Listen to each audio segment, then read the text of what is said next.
Hello everyone. Blaise. I'm so glad to have this time to share the word with all of you. Nejejwe no kugira umwanya gusangira namwe ijambo ry'Imana. Let us pray as we begin. Reka dusenge dutangire. Father God, we thank you for this evening. Data Mana, tugushimiye umugoroba. You have blessed us to gather and share your word tonight. Duhaye umugisha wo guterana kugira ngo dusangire ijambo ryawe umugoroba. The Bible says that your word is the bread of life. Bivuga ko ijambo ryawe ari umutsima w'ubugingo. Lord, you cannot have good health if our bodies do not consume and eat food. Nyagasani, ntabwo twabasha kubaho igihe imibiri yacu itabonye amafunguro. In the same way also our heart cannot live if it does not receive the spiritual food that is the word of God. Ibyo nicyo kimwe n'imitima yacu tutakiriye byo kurya by'umwuka ry'ijambo ryawe ntitwabaho. So Father, we believe that this is the very important time for our soul. Twizera ko yari umwanya w'ingenzi ku bw'aho zacu. There might be many more people who may follow this sermon online. Shobora kuba abantu benshi bazakurikira icyigisho ku murongo wa murandasi. I pray for them, Lord, so that you can move their heart and they can discover the way of salvation. Ndasenga kugira ngo uzakore ku mitima yabo atahure inzira y'agakiza. Father, we thank you. Turagushimiye Data. We pray all these things in the name of Jesus. Byose tubisenze mu izina rya Yesu. Amen. Amen. So tonight I want to read from the book of Acts chapter 13. Umugoroba ndasoma mu byakozwe n'intumwa ibice 13. Please open your Bibles in the book of Acts chapter 13. Reka mbasabe mubumbure mu byakozwe n'intumwa ibice 13. We read from verse 26. Turi gusoma dore ku murongo wa 26. Yes. Up to verse 43. Tugeze kwa 43. It says, "Me and brethren, sons of the family of Abraham, and those among you who fear God, to you the word of this salvation has been sent." Bene Data, abana b'umuryango wa Abraham namwe abubaha Imana, kuri twe niwe ijambo ry'ako gakiza ryatumwe. For those who dwell in Jerusalem and their rulers, because they did not know him, nor even the voices of the prophets, which are read every Sabbath, have fulfilled them in condemning them. Kuko abatuye Yerusalemu n'abakuru babo batamenye uwo cyangwa amagambo y'ubuhanuzi asomwa ku masabato yose, nicyo cyatumye babusohoza bo bamuciraga urubanza rwo gupfa. And though they found no cause for death in him, they asked Pilate that he should be put to death. Kandi nubwo babuze impamvu zo kumwicisha, basaba Pilato kumwica. Now when they had fulfilled all that was written concerning him, they took him down from the tree and laid him in a tomb. Bamaze gusohoza ibyanditswe kuri we byose, bamumanura ku giti bamushyira mu mva. But God raised him from the dead. Ariko Imana iramuzura. He was seen for many days by those who came up with him from Galilee to Jerusalem, who are his witness to the people. Iminsi myinshi abonekera abajyanaga nawe i Galilaya, ajya i Yerusalemu, abo nibo bagabo kumuhamya imbere y'abo bantu. And he declared to you glad tidings, that promise which was made to the fathers. Natwe turababwira inkuru nziza y'isezerano ryasezeranijwe ba sogokuruza. God has fulfilled for this for us, their children, in that he has raised up Jesus, as it is also written in the second Psalm, "You are my son, today I have begotten you."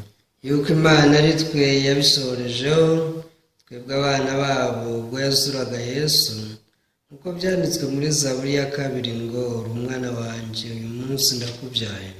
Therefore he also says in another psalm, "You will not allow your Holy One to see corruption." Kandi ko yamuzuye utazasubira mu iborero, nicyo cyatumye avuga ati, "Nzaba imigisha ya Dawidi itazakuka." For David, after he had served his own generation, by the will of God fell asleep, was buried with his fathers, and saw corruption. Muri Zaburi yindi yaravuze ati, "Ntuzakundire uwera wawe ko abora, kuko Dawidi amaze gukora ibyo Imana yashatse, mu gihe cyarasinzira ashyirwa kuri ba sekuruza arabora." But he whom God raised up saw no corruption. Ariko we Imana yazuye ntarakabora. Therefore let it be known to you, brethren, that through this man is preached to you for the forgiveness of sins. Nuko bagabo bene Data, mumenye ko ari muri uwo tubabwira ko babarirwa ibyaha.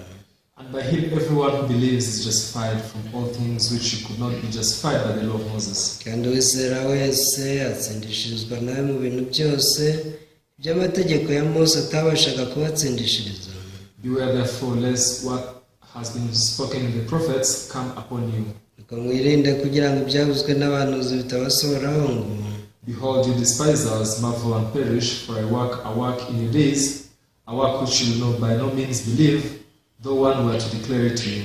dore mw'abanyagasuzuguro mwe mutangare murimbuke kuko nkora umurimo mu gihe cyanyu wo mutazemera nawe umuntu yabasobanurira. So when the Jews went out of the synagogue, the Gentiles begged that these words might be preached to them the next Sabbath. bagisohoka barabinginga ngo bazongere kubabwira ayo magambo ku isabato ikurikiye. Yes, thank you very much. We have read up to verse 42. murakoze tugeze ku murongo wa 42. After Saul was converted and became Apostle Paul, ubwo Sawuli yamaraga guhindurwa akaba intumwa Pawulo, so he began, his witness journey, traveling and preaching the gospel. yatangiye ingendo z'ivugabutumwa agenda hirya no hino abwiriza ubutumwa bwiza. So the very first journey he had, now he traveled to Antioch. urugendo rwa mbere yarukoreye muri Antiyoka. And now this is the word that he preached now to the Jews who are gathered, in the synagogue. muri Antiyokiya yakoranyije abayuda bari mu sinagogi arababwiriza. Yes, and many people were marveled by his preaching. abantu benshi baratangaye bumvise uko abwiriza. They discovered the way of salvation that was hidden, from the scriptures. igihe batawe inzira y'agakiza yari yarahishwe mu byanditswe byera. How amazing this is. ese byari bitangaje bingana iki? Now Saul, who was the enemy to Jesus, Sawuli waza ari umwanzi wa Yesu, he lived his life persecuting, believers and now putting them into jail. yari yarabaye ubuzima bwe bwose atoteza abizera ndetse abashyira mu nzu z'imbohe. And now he was very confident of himself, thinking that he had the truth. yifitiye icyizere atekereza ko afite ukuri. Until when he met Jesus Christ and he discovered that he has been deceived by Satan. kugeza igihe yahuriye na Yesu atahura ko yashutswe na Satani.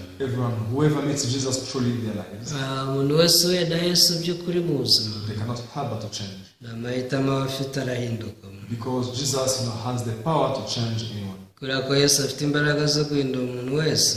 If a woman, meets the man, umugore yahuye n'umugabo, now if she's healthy, she must conceive, and beget nimba children. ari muzima koko aba agomba gusama akabyara, Regardless of her effort, atitaye kuba yashyiramo umurava we regardless of her diet. cyangwa se ngo afate indyo nziza. Now, if she can just receive the seed of man, whoever it may be, she can, beget children. igihe yakira imbuto y'umugabo biba bihagije kugira ngo asame kandi abyare. So in the same way also, whoever meets, the love of God, they're able to change just like Apostle Paul. ibyo ni nako bigenda ku bahuye n'urukundo rw'Imana barahinduka nk'uko Pawulo yahindutse. However, Satan does his best so that, we remain blind and we never meet the truth. nyamara Satani akora ibishoboka byose ngo dukomeze tubeho buhumyi twe guhura n'ukuri. In the same way also, God is working so that we can be able to discover the way of our salvation, how we can be free from sin. ariko ku rundi ruhande Imana nayo ibikora kugira ngo tumenye inzira y'agakiza tubohoke icyaha. How come someone is still wandering in sin and condemnation? ese ni gute abantu bakomeza kuzerera babana no kwiciraho iteka ry'ibyaha? The only reason is one. burya impamvu ibitera n'imwe. These people, they have not met Jesus Christ truly. aba bantu baba batarahura na Yesu by'ukuri. Because if you meet Jesus Christ, then there is no way that you can remain in the sin. uramutse uhuye na Yesu by'ukuri nta buryo na bumwe waguma kuba umunyacyaha. On the other hand, you can see there is a fake Jesus that Satan has made in the minds of people. ariko ku rundi ruhande tubona ko hari Yesu utari we Satani yashyize mu mitwe y'abantu. One day Jesus called his disciples and asked them, umunsi umwe Yesu yahamagara abigishwa arababwira ati, whom do people think that I am? ese abantu batekereza ko ndinde? Then some were saying that they think that you are Elijah, the prophet. bamwe batangiye kuba ati bavuga kuri Eliya umuhanuzi. Others think that you are great servant of God. abandi batekereza kuri umukozi w'Imana ukomeye. Then Jesus asked his disciples one question that made me surprised. Yesu rero yabaje ikibazo cyatangaje. Then what about you?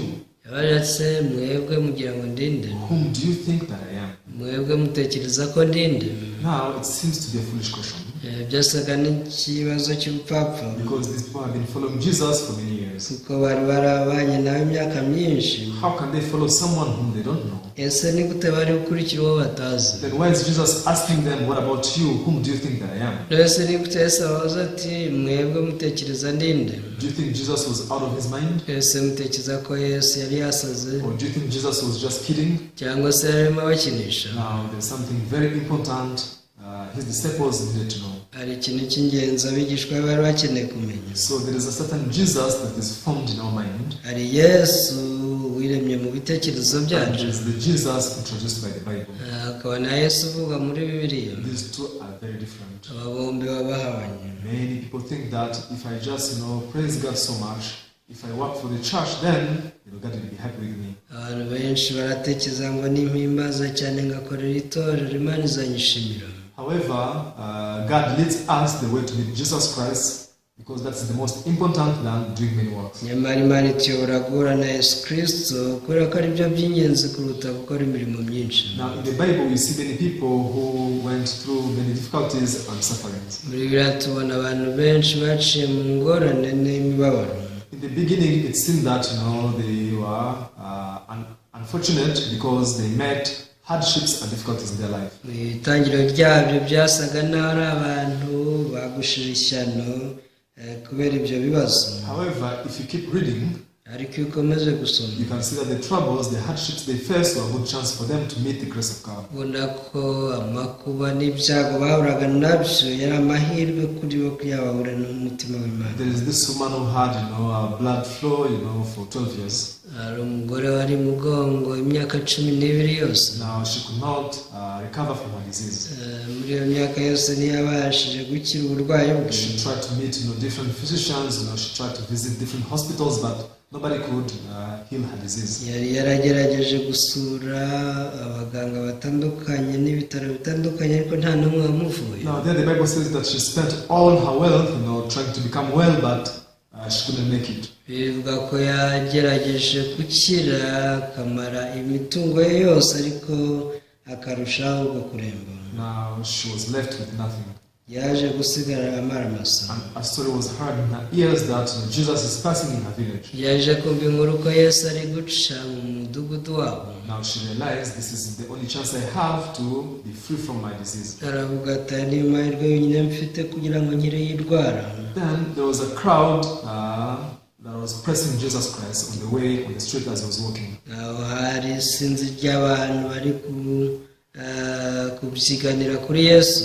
Then this woman now, she began to sneak into people. She began to attempt to meet Jesus Christ. uyu mugore nawe yatangiye gucengera mu bantu ngo arebe ko yakora kuri Yesu. It was very difficult. byari bigoye cyane. There were stronger men. hari abagabo b'ibikwerere. And now she had to push them away. yagombaga kubasunika. Now she had to overtake everyone so that she can meet Jesus Christ. yagombaga kubacaho bose kugira ngo ahure na Yesu Kristo. The Bible says that by touching, on the garment of Jesus, ariko biravuga ngo kubwo gukora ku mwenda cyangwa kucudaza imyenda ya Yesu gusa, automatically the strength of Jesus was transferred into her. Then she recovered from her disease. ako kanya imbaraga zavuye muri Yesu zimwinjiramo ziramukiza. Even Jesus, he felt it, that there is a certain power that came out of him. Yesu yarabyumvishe ko hari imbaraga imuvuyemo. Then Jesus asked, who touched me? arabaza ati ninde unkozeho? People couldn't understand. abantu ntibashobora kubyumva. What do you mean that who touched you? uravuga iki ngo ninde ugukozeho? Everybody is pressing you. abantu bose barakubyiganaho. Don't you see all these people who are surrounding you? ese ntureba abantu bose bakugose? Then what do you mean by who is touching you? rero ushatse kuvuga iki ngo ninde ugukozeho? All people were touching Jesus. abantu bose barimo bakora kuri Yesu. But Jesus asked, who touched you? ariko Yesu arabaza ati ninde unkozeho? This is not just a regular touching. rero iki ntabwo kwari gukorwaho bisanzwe. Because even though other people could touch Jesus, kuko nubwo abandi bakoraga kuri Yesu nothing happened. nta cyababagaho. But when this woman touched on Jesus, Ariko uyu mugore agikora kuri Yesu, even he felt that a certain power now came out of him. Yesu yumvisha imbaraga imusohotsemo. What is the difference between, this woman touching Jesus and other people pressing him? Itandukaniro hagati y'umugore wakoze kuri Yesu n'abandi babyiganaga kuri Yesu bamukoraho n'iri. Now, this woman, she touched Jesus by faith. Uyu mugore yakoze kuri Yesu kubwo kwizera ko ari bukire. Because she had a great problem that she couldn't solve on her own. Yari afite ikibazo kimukomera atabasha kwikemurira. What about other people? Abandi se Other people, maybe they were just curious to see Jesus because he was famous. birashoboka ko abandi bari bafite amatsiko yo kureba Yesu wamamaye. But this woman, she really needed Jesus in the deep of her heart. Ariko uyu mugore we yari akeneye Yesu mu ndiba y'umutima we. So now the Bible has clearly illustrated, what kind of person that can receive the work of Jesus and the help of Mu Jesus. by'ukuri rero biraduhishuriye neza umuntu ushobora guhura na Yesu akakira ubuntu bwe. If you just touch him, it's not that you can be healed of your disease. Kuba wakora kuri Yesu ibyo ntibihagije ngo ukire uburwayi. Just knowing Jesus, he's from Nazareth, that is not knowing him truly. Kuba wamenya ko Yesu yavukiye i Nazareti ibyo si ukumenya Yesu by'ukuri. That's why he asked his disciples, then what about you? Whom do you think that I am? Niyo mpamvu yabajije abigishwa bati se mwebwe mutekereza ko ndinde? Many people are living a religious life. Now they think that you're living a true spiritual life. Abantu benshi baba ubuzima bw'idini bagatekereza ko bari kuba ubuzima bw'umwuka. Because their life is centered on what they do. Kubera ko ubuzima bwabo bushingiye ku byo bakora. They think if I take 3 days, prayer fasting, God will be happy with me. Batekereza ko nibafata iminsi 3 basenga birije ubusa Imana izabishimira. If I always call upon the name of Jesus, God will be happy with me. Bati nimba izina ry'Uwiteka Imana iranyishimira. Those who are living the spiritual life of formality, then they have nothing to do with the grace of Jesus. N'ababa ubuzima bw'umwuka bw'umuhango cyangwa umugenzo ntacyo bahuriyeho na Yesu. Now we can see those who have truly the hearts that long for Jesus, the hearts that are thirsty for Jesus. Ariko abafite imitima ifite inyota Yesu. Like this woman who had a blood flow for 12 years. Uyu mugore wari ufite ikibazo cyo kuva imyaka 12 yose. In our life, sometimes we find difficulties and hardships. Mu buzima rero tujya duhura n'ingorane cyangwa se amagorwa. Most people just complain. Abantu benshi iyo bibabayeho baritotomba. But if you get to receive the spiritual sense, ariko uramutse wakiriye sansa z'umwuka, you are able to realize that through this difficulty, I'll be able to meet the grace of God. ushobora gutahura uti muri izi ngorane nzahura n'ubuntu bw'Imana. A man was born blind, since her birth. Umuntu wavukanye ubumuga bwo kutabona. And other people were thinking that is the curse. Abantu baratekereza ngo iyo yaravumye. But Jesus said, no, that's not a curse. Ariko Yesu arababwira ati reka ibyo so umuvumo. It was made so that the works of Jesus can be manifested in him. Ahubwo byabaye kugira ngo imirimo y'Imana igaragarire muri we. Now, can you say that blindness was really a curse?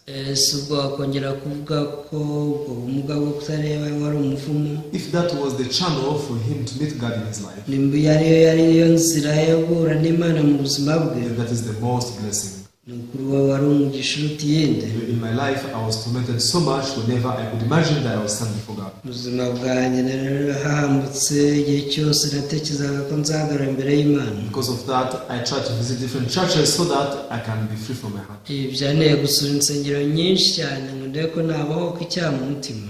I went to the Pentecostal churches. Nagiye mu Bapantekote. I went to the Seventh-day Adventist churches. Nagiye mu Badivantiste b'umunsi wa karindwi. I joined the Muslim belief. Nagiye mu myizerere y'Abasilamu. Because I wanted to feel free from sin in my heart. Mba nshaka kubaho icyaha mu mutima wanjye.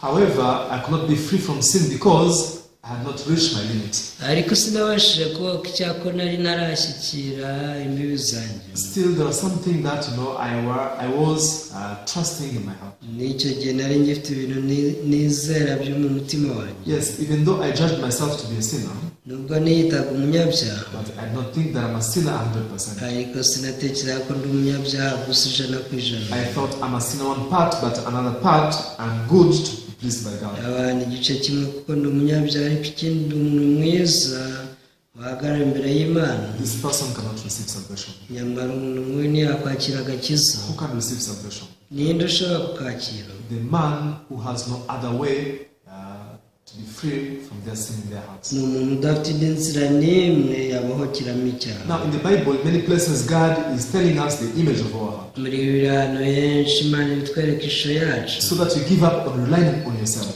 iyo ushaka ko twiheba tukarekura. Because as long as we rely on ourselves, igihe cyose tukishingikirijeho, then we cannot rely on Jesus Christ. ntabwo twabasha kwishingikiriza kuri Yesu. This woman did not go for treatment only when Jesus came into her village. uyu mugore ntabwo yagiye kwivuza ubwo Yesu yazaga mu mudugudu w'iwabo gusa. For the past 12 years, she has been going for treatment all the time. ntabwo yari amaze imyaka 12 ajya gushakisha imiti, Because she had a certain hope from her heart. yari afite ibyiringiro runaka mu mutima. Oh, if I meet Dr. So and so, probably now he will make me well. yavuga ati nimura na muganga uyu rwose azankiza. Or if I meet this specialist, I'll be made well. nimura n'inzobere zankiza.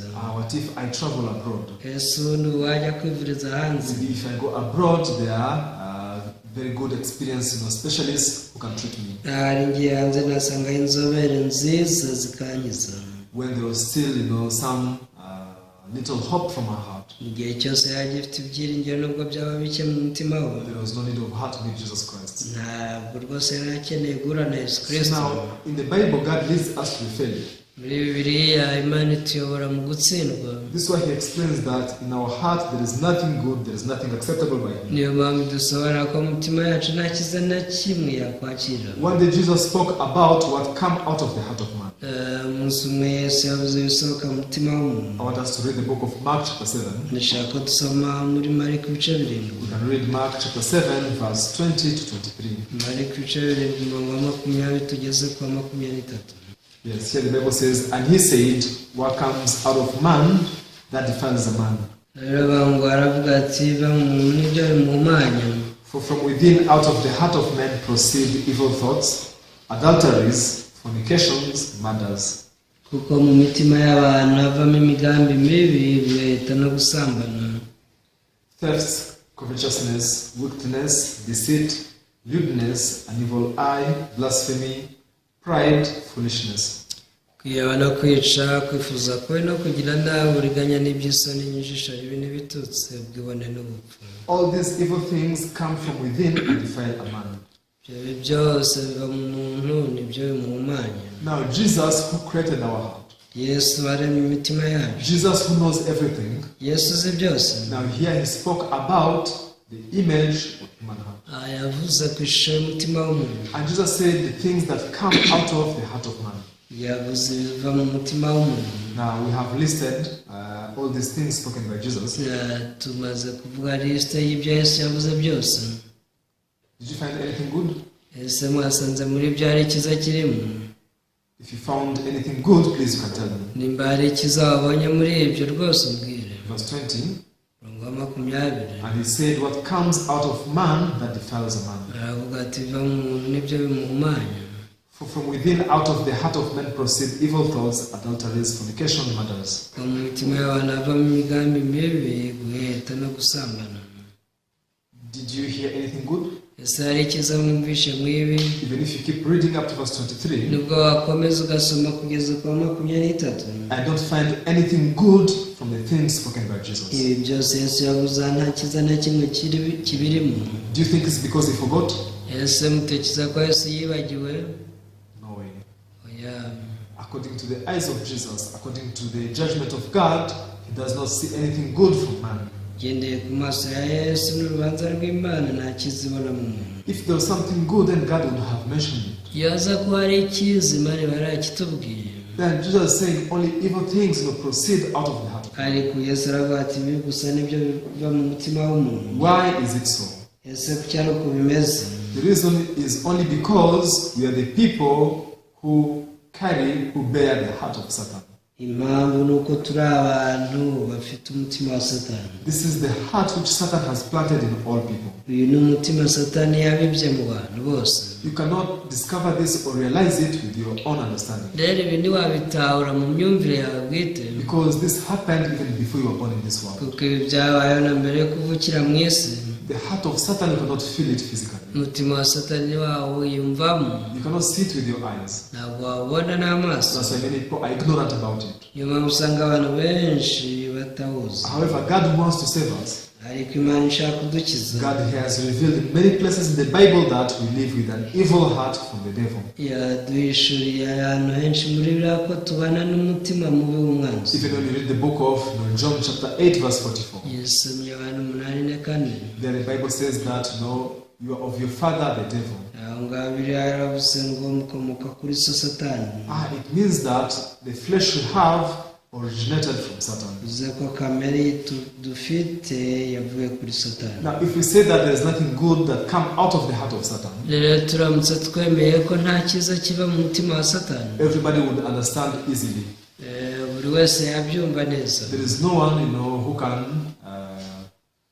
can deny the fact that nothing good comes out of the heart of Satan. Nta muntu wakana ko mu mutima wa Satani nta cyiza kibamo. Then if we realize that this is the heart that you are bearing, rero turamutse tutaye ko umutima wari nawo dufite, we can be able to understand the heart of God in the Bible. byatworohera cyane kumva umutima w'Imana uri muri Bibiliya. Then God wants us to forsake this kind of heart. Imana irashaka ko duheba uyu mutima, because He wants to give us another new heart. urakushaka kuduha umutima mushya. That is salvation.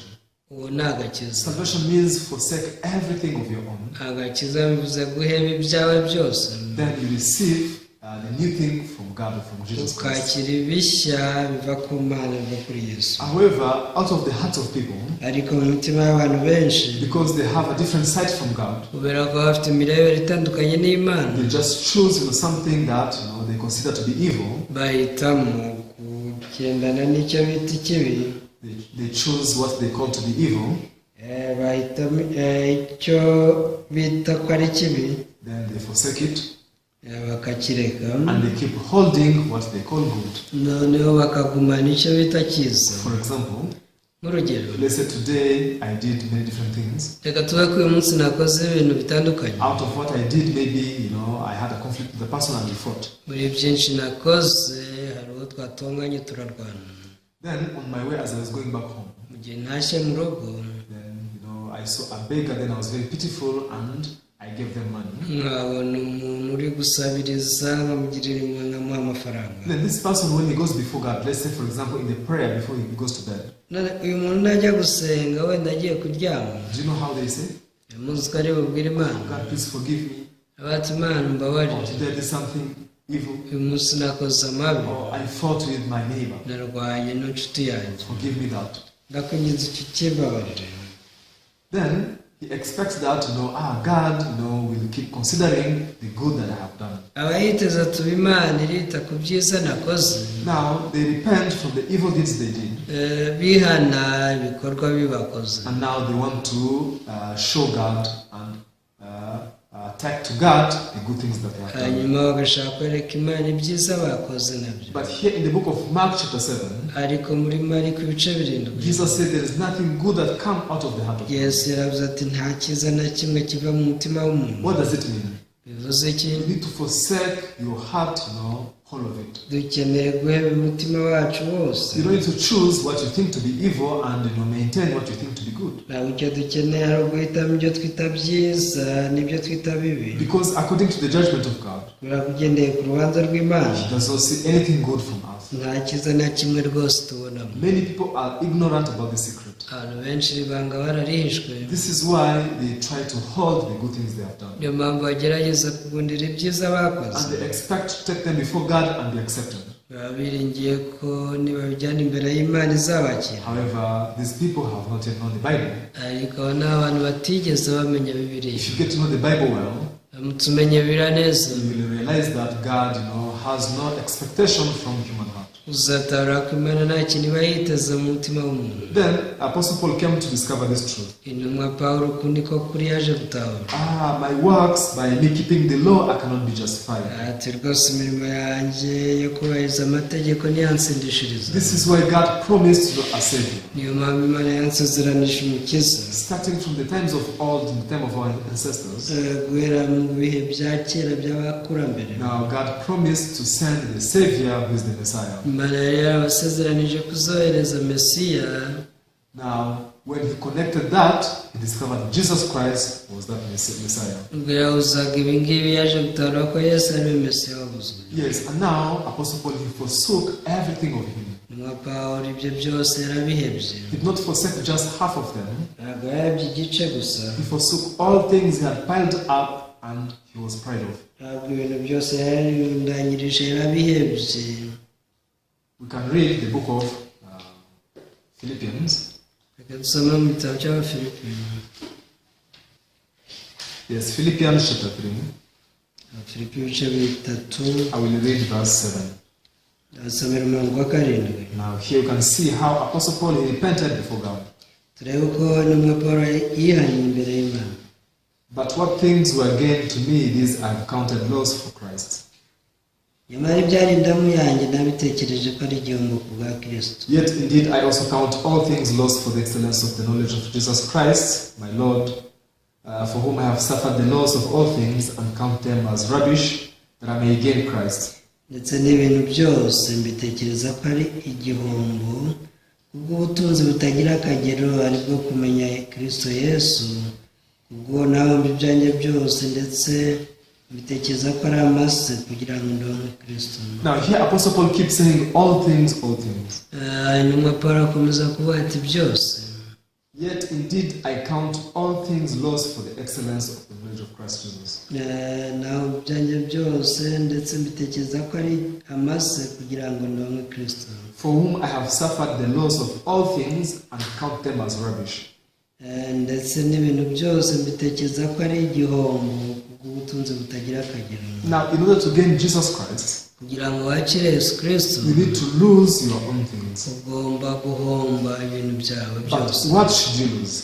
Asa n'icyo uzahomba. Not just losing the evil things and maintain the good things according to your eyes. Ari ugomba ibibi byawe ukagumana ibyiza. You need to lose all things. Ahubwo uzahomba byose. The good in your eyes, bya bindi bita byiza, the evil in your eyes. n'ibyo bita bibi. Everything of ours, we need to throw them away. Ibyo byose tugomba kubishukunya. Because that is when you can receive the excellence of the knowledge of Christ Jesus our Lord. Icyo ni cyo gihe dushobora gushyikira ubwenge butarondoreka bwo kumenya Yesu Kristo. We can also read here in verse 9. Dusome n'umurongo wa 9. And be found in him, not having my own righteousness, which is from the law, but that which is through faith in Christ, the righteousness which is from God by faith.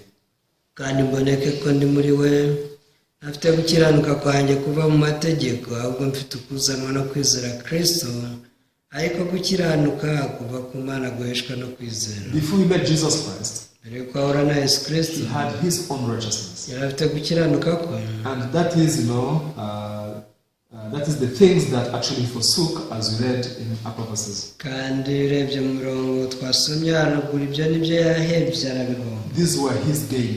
Ibi nibyo yari yarungutse. What is his gain? Ese yari yarungutse iki? It's not money. Si amafaranga. It's not wealth. Si n'ubutunzi. However, it is his own righteousness. Ahubwo ni ugukiranuka kwe. Today, many people, they pile their own righteousness and they expect to be accepted by God through it. Ni umunsi abantu birundanyiriza gukiranuka kwabo biteze ko Imana izabemera. However, the Bible says you forsake everything. Ariko biravuga ngo tuhebe byose. Don't just forsake some. Mugahombe kimwe cyangwa bimwe. You need to throw away everything. Ahubwo byose uzemera ibihombe. This is when you can be able to receive and accept, what is from God. Iki ni cyo gihe uzemera iva ku Mana. Now here in the book of Acts chapter 13. Rero mu byakozwe no mu bice 13. Now in the church of Antioch, when Apostle Paul and Barnabas were filled by the Holy Spirit. Mu itorero ryo muri Antiyokiya, ubwo intumwa Pawulo na Barinaba bari buzuye Mwuka Wera. Now they were proclaiming the gospel very boldly. Babwirije ubutumwa n'imbaraga nyinshi bashize amanga. Now they were witnessing that Jesus Christ was the Messiah and who died and resurrected for our sins. Bavugaga Yesu ari Mesiya yapfuye akishyura ibyaha byacu. Now we can see verse 38. Mureke dusome umurongo wa 38. Acts chapter 13 verse 38. Byakozwe no mu bice 13 umurongo wa 38. Therefore let it be known to you, brethren, that through this man is preached to you the forgiveness of sins. Nuko bagabo bene data mumenye ko ari muri uwo tubabwira kubabarirwa ibyaha. And by him everyone who believes is justified from all things which could not be justified by the law of Moses. Kandi uwizera wese atsindishirizwa nawe mu bintu byose by'amategeko ya Mose atabashaga kubatsindishiriza. Now here he's saying that in him we preach to you the forgiveness of sin. Biravuga ngo muri uwo nimo tubabwira kubabarirwa ibyaha. Where is the forgiveness of sin found? Imbabazi z'ibyaha zisanga he? It is found only in Jesus Christ. Ziri muri Yesu Kristo wenyine. It cannot be found in our own works. Ntabwo wazikura mu mirimo yacu. Those who are standing in the law, abahagaze mu mategeko, they are very far away from the mercy of God. buri gihe bari kure y'impuhwe z'Imana. Because there is no grace, there is no mercy in the law of God. Kubera ko mu mategeko nta mpuhwe zibamo. Let me give you an example. Ngaho urugero. Let's say for example you have killed someone.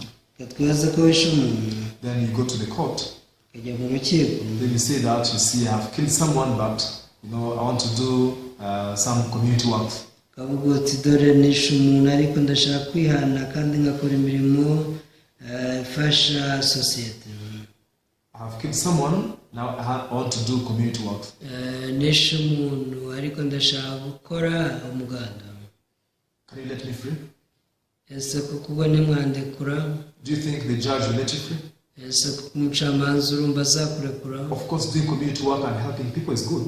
Gukora umuganda ugafasha abantu ni byiza. But that cannot become the exchange, that cannot become the remission for your sin. Ariko ibyo ntibizakuraho ntibizazana imbabazi z'ibyaha. Because in the court of law there is no mercy, there is no forgiveness. Mu rukiko nta mbabazi zihaba. If you're found guilty, you have to be punished and you have to serve a sentence. Iyo hamwe n'icyaha urakatirwa kandi ugomba kwishyura icyo gihano. Before the judge, you cannot just say, yes, I have killed someone, but please just forgive me, let me go. Ntabwo imbere y'umucamanza avuga uti rwose naramwishe ariko mumbabarire mundekure. Now you will be sentenced, maybe for life imprisonment or certain years of imprisonment. Rwose bazagukatira ntibashaka gukatira burundu cyangwa se bagukatira indi myaka. Because if you have committed a sin, then you have to be punished according to the law. Impamvu ni uko igihe wakoze icyaha uhanwa n'itegeko. Now you need to understand that those who are standing in the law, ujye mwumva ko bahagaze mu mategeko, they are standing on judgment and condemnation. ni abantu baba bahagaze mu rubanza no kwiciraho iteka. Then Apostle Paul, after he realized this, nyuma ko yari amaze kumenya ibi, he forsook the law and now he stood on Jesus Christ. yarahebye by'amategeko ahindukira Yesu Kristo. And that's why he said that in him we preach to you the forgiveness of sin. Avuga ati muri uwo nimo tubabwira kubabarirwa ibyaha. In him there is forgiveness. Muri uwo harimo imbabazi z'ibyaha. In the law there is no forgiveness. Mu mategeko nta mbabazi zihaba. In him there is mercy. Ariko muri we harimo impuhwe. In the law there is no mercy. Mu gihe mu mategeko nta mpuhwe zihaba. If you have transgressed the law, nimba rwose warishe amategeko, then you should be punished. ugomba guhanwa. And you have to serve a sentence up to the end. Kandi ugomba gukora igihano cyawe kugeza ku iherezo ryacyo. You can't just tell the judge, yes, I have committed sin, just please forgive me. Ntabwo uzabwira umucamanza uti koko ndakoze icyaha ariko mumbabarire. Now, but in Christ Jesus, ariko muri Kristo Yesu, in him there is the forgiveness of sin. muri we niho hari imbabazi z'ibyaha. Now, how precious and how good is this gospel? Ese ubutumwa bwiza n'ubw'igiciro bingana iki? Did you really achieve righteousness from the law? Ese koko wigeze ushyikira gukiranuka kw'Imana binyuze mu mategeko? Did you achieve holiness from your works? Wigeze ushyika ku kwera mu mirimo yawe? There is no one in this world. nta n'umwe mu isi You can be only judged. utacirwa urubanza. Now, you need to forsake your heart murekure imitima yanyu and now receive the heart of Jesus. mwakira umutima wa Yesu. Now, here, verse 39. umurongo wa 39. And by him everyone who believes is justified from all things which could not be justified by the law of Moses. aragira ati kandi uwizera wese atsindishizwe nawe mu bintu byose iby'amategeko ya Mose atashoboraga kubatsindishiriza. I really hope that you believe in this word. igihe ko mwakwizerera ijambo. By him everyone who believes is justified from all things. muri uwo uwizera wese atsindishizwa mu bintu byose. How many things? ngo ni bingahe? The Bible says all things. biravuga ngo ni mu bintu byose. It justifies you from all your sins. aragutsindishiriza rwose ibyaha byawe byose. Jesus did not remain anything. Yesu nta kintu na kimwe yagusigarije. I really hope that you stand in him and you dwell in him. niringiye ko wahagarara muri we ukaguma muri we. Why should you dwell in yourself? kuki wigumamo? if you keep, standing on yourself, nukomeza kwihagararaho, trying to produce goodness and righteousness on your own, ugerageza kwihangira gukiranuka, you can only be condemned. uzacirwa urubanza. However, we are so thankful to God ariko turashimira Imana, for having revealed this precious gospel unto us. Imana yaduhishuriye ubutumwa bw'igiciro. So, and I believe that God will bless you as you keep also listening and spreading this gospel to others. Izera ko Imana izabaha umugisha mu gihe mukomeje kumvira ijambo ry'Imana no kurikwirakwiza. Thank you very much. Murakoze cyane. Today we will speak up to here. Umunsi turasoreza aha. Let us pray. Dusenge. Father God, we thank you in the name of Jesus. Data Mana, tugushimiye mu izina rya Yesu. We thank you for your love and mercy. Tugushimira urukundo rwawe n'impuhwe. When Apostle Paul realized that only in Jesus Christ there is the remission of sin, ubwo intumwa Pawulo yataraga ko muri Kristo harimo hari imbabazi z'ibyaha gusa. he forsook all things he had piled up for himself. Ibyo yari yarirundanyirije byose yarabihebye. Father, in the same way also you guide us to failure, natwe watuyoboye mu gutsindwa so that we can turn back to you. kugira ngo tukugarukire. Allow us to discover that Jesus has, justified us in all things. Twemere tumenye ko Yesu yadutsindishije mu bintu byose, which couldn't be justified by the law of Moses. ibyo amategeko ya Mose atabasha kudutsindishiriza. Thank you, Lord. Nyagasani turagushimira. Please keep blessing this evening fellowship. komeza umugisha amateraniro tugira buri mugoroba. We glorify your name. Duhimbaje izina ryawe, And we pray all these things in the name of Jesus. kandi dusenze byose mu izina rya Yesu Kristo. Amen. Amen. Thank you very much. Murakoze cyane. I really hope to see you next time. Ndiringira no kuzabana ubutaha.